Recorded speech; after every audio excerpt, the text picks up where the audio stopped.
എന്താ മോനെ fake ID വെച്ചാ കണ്ടുപിടിക്കില്ലാതെ കരുതിയോ?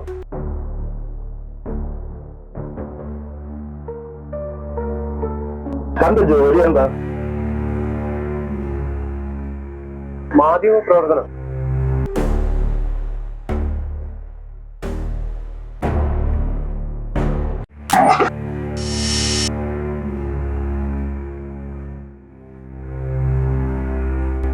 ഈ മാധ്യമ പ്രവർത്തനം എന്ന് പറയുന്നത് ഒരു മൂല്യമുള്ള ജോലിയാ. അതിനെങ്ങനെ തരം താഴ്ത്തിയതിനാ? ഞാൻ ഓൺലൈനില് വാർത്തകൾ കൊടുക്കുന്നുണ്ട്. എനിക്കിപ്പോ നല്ല റീച്ചാ. റീച്ച് അത് അന്നണം.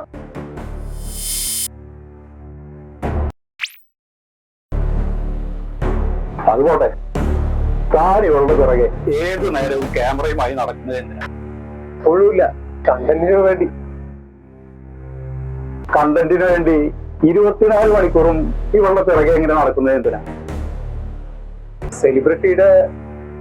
സെലിബ്രിറ്റിയുടെ വീഡിയോ മാത്രമേ കണ്ടന്റ് ആവുള്ളൂ സർ. ആരാ പറഞ്ഞേ? കണ്ടന്റ് എന്ന് പറയുന്നൊരു നെഗറ്റീവാണ്. അത് ഒരാളുടെ വിളിച്ചാണ്.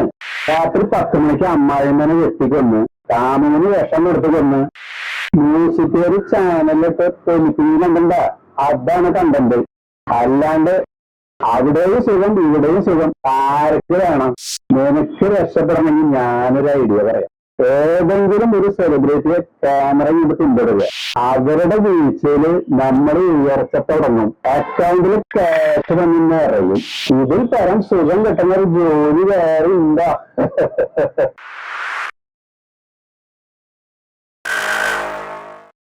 നീ കൊള്ളാലോ. എന്താ പഠിച്ചത്? ഡിഗ്രി. ഇതാണ് നമ്മുടെ വിദ്യാഭ്യാസത്തിന്റെ നിലവാരം. ഡിഗ്രി പഠിച്ചിറങ്ങിയിട്ട് ചെയ്യണ പണിയാണ്. നിനക്ക് ഡ്രോൺ ഉണ്ടാ? ചേട്ടനുണ്ട്. ഞാൻ അപ്പോ ഇവളുടെ വീടിന് മുന്നിൽ ഡ്രോൺ പറത്തിയത് നീയാ? ഡ്രോൺ പറത്തി പഠിക്കാൻ വേണ്ടി ചെയ്തതാ. അറിയാണ്ട് ചിലപ്പോ. ഇവൾ കുളിക്കാൻ പോകുന്ന സമയം നോക്കിയിട്ട് വേണോടാ നിനക്കത് പറത്താൻ? നിനക്ക് ഈ പറത്തണേന്റെ നിയമം വല്ലതും അറിയോ? ഇല്ല. ആട്ടെ, നീ ഇവളെ തന്നെ പിന്തുടരുന്നതിന്റെ രഹസ്യം എന്താ? വേറെ സെലിബ്രിറ്റീസ് ഒന്നും കിട്ടിയില്ലേ? ബഷീറെ, ഇതിനിപ്പോ എന്താ പറയാ? ക്രിഞ്ച, ക്രഷ, കഴപ്പ്? മച്ചാനെ വീട്ടിൽ ക്രഷാണെങ്കിൽ അത് ആദ്യമേ പറയരുത്. സെലിബ്രിറ്റി ഒരു ക്യാഷാവിന്റെ ഉറപ്പാ. അവളുടെ രഹസ്യങ്ങളൊക്കെ നീ ക്യാമറയിൽ ഡോക്യുമെന്റ് ആയിട്ട് വെക്കണം. ആദ്യം അത് അവളെ അറിയിച്ചതിന് ശേഷം നിന്റെ ഹൃദയം നീ തുറക്കണം. അവൾ ഭയം കൊണ്ട് എതിർക്കില്ല. ഇനി അവളത് നിഷേധിച്ചാൽ അവളെ ഏറി തേക്കണം, കരിയറും നശിപ്പിക്കണം. പിന്നെ അവള് പറയണം, ചേട്ടനാകുമ്പോ എനിക്ക് ജീവിക്കാൻ പറ്റില്ല എന്ന്. നീയൊക്കെ ഏത് ടൈപ്പ് നാർസിസ്റ്റാണ്? നിന്റെയൊക്കെ ശല്യം കാരണം സെലിബ്രിറ്റികൾക്ക് തൂറാൻ പോലും പറ്റണില്ലേ? നീ ഇനി ഈ കുട്ടിയുടെ ഏഴയലത്ത് വന്നു എന്നറിയില്ല. നീ എന്നെ അറിയും. പാടാക്കി ഞാൻ ഭിത്തിയിൽ കേട്ടു. ഇല്ല സർ.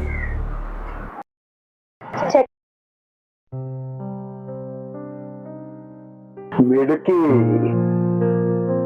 ക്രഷായ സ്ഥിതിക്ക് നിനക്കിനി അവരോട് വല്ലതും പറയാനുണ്ട്?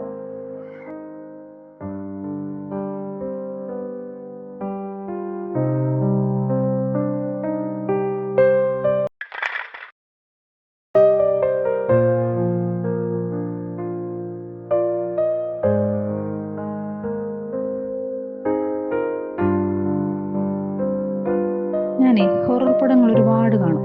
എനിക്കും ഹൊറർ ഒരുപാട് ഇഷ്ടമാണ്. പക്ഷെ ഞാൻ നിങ്ങളെയൊക്കെ കണ്ട് പേടിച്ചതുപോലെ ഒരു സിനിമയിലെയും പിശാചിനെ കണ്ട് പേടിച്ചിട്ടില്ല.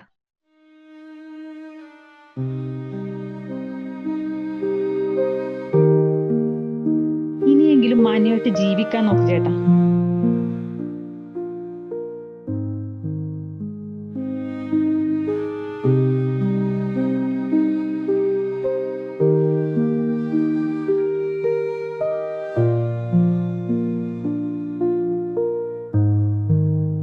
എടാ മോനെ, മാധ്യമ പ്രവർത്തനം എന്ന് പറയുന്നതിന് ഒരു എത്തിക്സ് ഉണ്ട്. അത് ക്യാമറയും പൊക്കി പിടിച്ച് മറ്റുള്ളവന്റെ സ്വകാര്യതയിലേക്കുള്ള ഒളിഞ്ഞുനോട്ടമല്ല.